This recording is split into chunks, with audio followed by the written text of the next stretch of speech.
प्राचीन समय की बात है। देवगढ़ राज्य का राजा वीर सिंह एक साहसी, दयालु और न्यायप्रिय शासक था।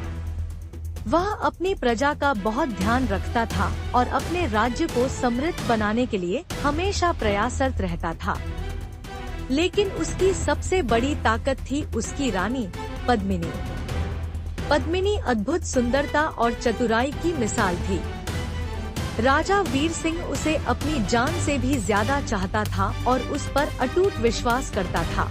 राजा को अक्सर पड़ोसी राज्यों से युद्ध करना पड़ता था। एक दिन उसे अचानक एक शक्तिशाली दुश्मन राज्य से युद्ध का ऐलान मिला। अपने राज्य की रक्षा के लिए उसे तुरंत युद्ध भूमि की ओर प्रस्थान करना पड़ा। जाते समय उसने रानी से कहा, तुम मेरी आत्मा हो पद्मिनी। जब तक तुम मेरे साथ हो मुझे कोई हरा नहीं सकता। मेरी गैर मौजूदगी में राज्य और अपनी गरिमा की रक्षा करना। रानी ने मुस्कुराकर सिर हिलाया, लेकिन उसके मन में कुछ और ही चल रहा था। तुत में राजा वीर सिंह कई महीनों तक व्यस्त रहा।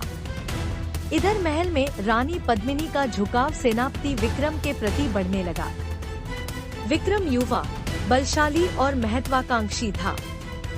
रानी को राजा की अनुपस्थिति में उसका साथ अच्छा लगने लगा।